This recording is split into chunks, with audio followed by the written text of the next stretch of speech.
There's a 0% chance that the Nelk boys think their audience gives a crap about Bibi Netanyahu. Like, the Nelk boys didn't get to the size that they are, not understanding their audience. This was a big payout. Or somebody said, like, or Donald Trump told them. Donald Trump was like, "Hey, we need you to do this interview." That's exactly. Yeah, that's where I was going. Yep. Yeah, Donald Trump said no more Trumpy time unless you get some BB time. Yep. You know, what do you think about this, Hannah Claire? I actually don't know, being totally honest, I don't know a ton about the Nelk boys. Like, I know generally who they are. It is fascinating to me that this, like, get a politician on a popular non-political podcast and see their popularity skyrocket is now spreading international. Stop biting me. Sorry, that's my cat. I would hope so. She's like a vampire. Like Thomas Massey was on Theo Vaughn recently, and I sort of am like, okay, enough. Go back to your regularly scheduled, like, Unusual People podcast. Yeah, can we chill on this? Right, it's worse for me. And again, I don't know a ton about the Nelk boys, but it's worse for me that it's now, like, international. And I'm not saying because of Israel. I'm just saying generally, like, let's stop this shtick. Why did you whisper it? Because you always make fun of me, and I'm feeling sensitive and bullied today. Well, the video currently is 1 hour long. First of all, you know it's a banger because it only has 60,000 views. What's normal for them? Well, if we go to the Full Send podcast, now 60,000 in 1 hour probably means that they're going to get, here they did Dana White, 1.1 million, John Jones, 1.3 million, Bill Maher, 600K. They just did a premiere now, like as I was shooting my video right before this one, it was premiering, so it just premiered. Yeah, so it probably has 100K views. You can generally take a look at the total number of likes and then know that that's 10% of the views. So it probably has probably about 130, 140,000 views. Let's see. Kyle might be the dumbest CEO the corporate world's ever seen. Reputation takes you years to build and seconds to ruin. And just like that, Nelk has destroyed their reputation. Zero pushback. You literally just let a war criminal talk freely for an hour to millions of fans. Yeah. This is, I mean, what do you think about this, Luke? I mean, when you have someone like that on your show who's an extremely controversial figure, you have to present yourself as someone who, of course, is going to ask them not just softball fluffer questions and get on your knees and suckle his junk in front of everyone to see. All right? Because then that's exactly what the Nelk boys did. And again, they're mainly Canadian, right? And they represent some, a new group of podcasters. And I think they did this, and I think they were potentially probably paid to do this or given access to do this, because if you look at all the other podcast bros, you look at Theo Vaughn, Tim Dillon, Joe Rogan, they're all saying, hey, we shouldn't be bombing the world. We shouldn't be bombing the Middle East. We should release the Epstein client list. Now it's like, oh crap, we got to save face with the podcasters. The corporate media is dying. Now we have to influence the podcast world, and that's exactly what they're doing here. If you have Benjamin Netanyahu on your show, you don't ask him about cheeseburgers. You don't say, you like Burger King or McDonald's? Is that what they asked them? How's the White House? Oh, you're like besties with Trump now, aren't you? You don't acquiesce and suck up to power. You ask them legitimate questions. You don't have to be angry. You don't have to be confrontational, but you at least do your job to do a little bit of research to appease both sides. And that wasn't done here at all. But I think that's why again, I assume what do they normally talk about? Like video games, sports, whatever. Like, no, like they're like UFC guys and like. Okay. So if they talked about politics. Guys, they talked with Donald Trump, right? They talked about they were at the RNC. We saw them at the RNC. They were part of the influencers at the RNC. They were part of that like group. That's fair. That's fair. Sweet So Canadian they are extremely podcasters. politically active and extremely active in the culture. So no, they are political players. I would wonder if even the RNC, all of these people, even Trump to a certain extent, have them, like, give them access because they only want the softball questions, and to a certain extent the Nelk boys are aware of that. I'm not saying you're wrong. I think if you have the opportunity to ask hard-hitting questions, I would hope that you could take advantage of them, but it seems like that's not their brand. Like, they're there to be sort of like, oh, you're fun, and we're making you more human. And maybe that's why, like, maybe they know that to a certain extent, and so they're shying away from things that maybe a journalist or someone like Luke, who's more experienced, would be like, no, I have to ask this because it's part of my calling. Yeah, I mean, here's their, they definitely are like not that smart, but they are like dude bros, and people like their dude bros. Oh God, what did you just send me? I'll bet you. I sent you something controversial. Oh my God, we'll get to it. You're gonna react and get angry about this. Yeah. I mean, everybody but listen, this is a direct response to Theo Von. Let's not kid ourselves here. If it wasn't for Theo Von making the comments he did about Gaza, this would have never happened. Oh, that's a good question, because Theo Von, who did he have? He had a politician on for that episode. He brought it up when JD Vance went on for his second interview. Because they did one while JD Vance was the vice president or the Republican nominee. But then during that one, he's like, come back when you're vice president. And then I thought it was cool that Theo Von was like, look, this is how I feel about this issue, and I'm curious about it. There is a place for people being able to interview politicians in different formats, not just like the sit down, Fox News, whatever. But I think in this case, you're seeing a political figure take advantage of it to try and rebrand themselves to the audience of these podcasters. Yeah, let's see what we got here. Let's see what we got for the hard. And where there's no daylight between an American president and an Israeli prime minister, amazing things can happen. Well, that was really a convenient. What do you mean? There's no. What can Israel do for America? Like, Israel exists because America allows it. Because America. Maybe that's not the best choice of words, but like people in the chat room are saying the Nelk goys. The Nelk goys. Yeah, I mean, why do we? I mean, look, I'm not like full on like an HCBer, but like this is like, I pick a random moment. He's like, amazing things can happen when the United States president suckles on my teat. Like, what can Israel do on its own? Without American defense and American treaties protecting them? Literally nothing. Okay, so that's okay. But stop acting like Israel has anything to offer America. I don't even understand.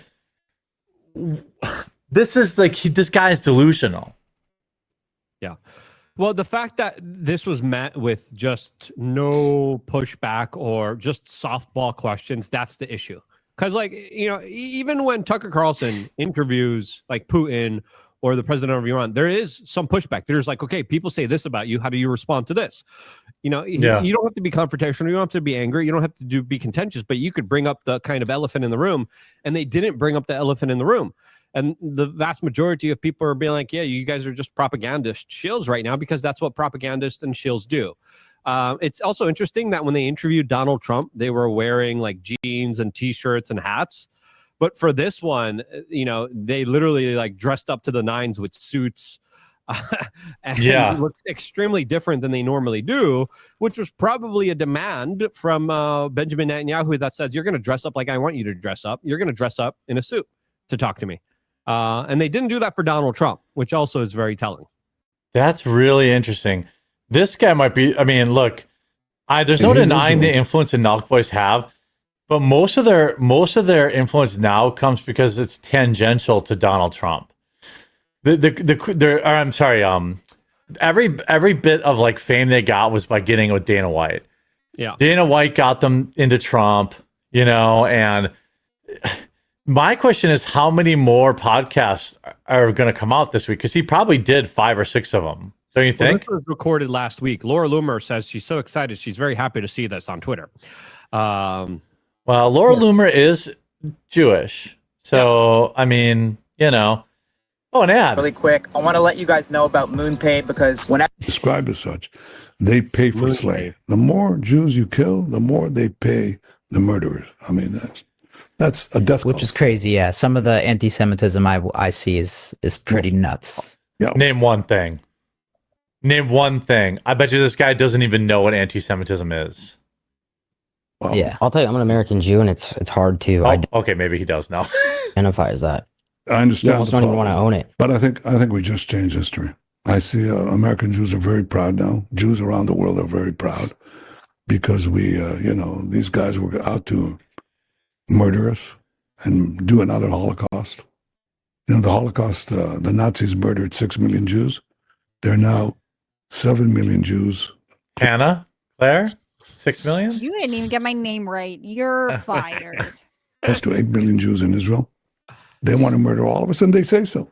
And all of a sudden, unlike the Holocaust 80 years ago, we were completely defenseless, and they butchered us. I like how they put their watermark on here because they know people are just going to cut this up for shorts. That's actually smart. That's good We're business. not defenseless, but we are targeting them. And even though we have to fight the vilification that is happening in America too, ultimately, Didn't they just bomb a hospital? A church. A church. Catholic The church. only 2 weeks Catholic ago. church. Yeah. The only Catholic church in Gaza. And I wonder if they asked them about that.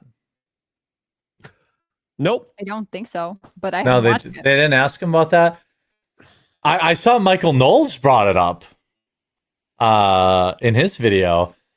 And Did he do a video in response to the Nelk boys, or no, he did this video like Thursday or Friday, and I retweeted it. I was like, oh, Yeah. he's going to It get looks Candace like- Owens. it looks like the Nelk boys are facing a lot of pressure since I think they're doing like an emergency live stream with Nick Fuentes now. An emergency live Is stream. that- are you serious or no? Yeah, here I just sent it in the private chat.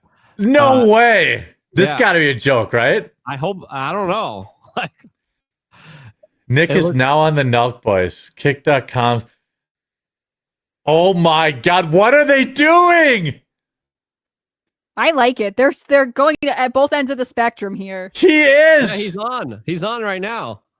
And Steiny and the other guy look like they're seeing a ghost. Oh my Oh, God. wow. Look at it. Oh, what look is so it? What are they uncomfortable. doing? They look so comfortable. I mean, goodness gracious. Oh my God. I sent you the clip, but they look so uncomfortable. They look like they're sitting on like thorns, and Nick is just going off on them. Here I say, after massive backlash over glazing Netanyahu, or I'll just say Bibi. Yeah, it's Bibi, right? Hannah Claire. I wouldn't know.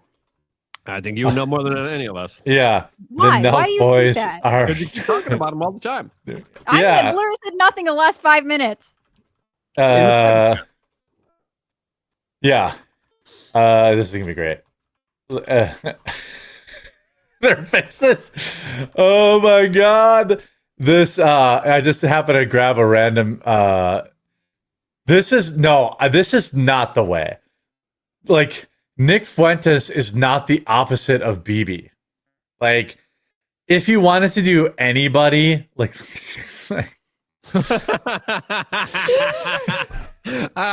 Like, what are we're destroying our whole careers in one day. yeah, I mean We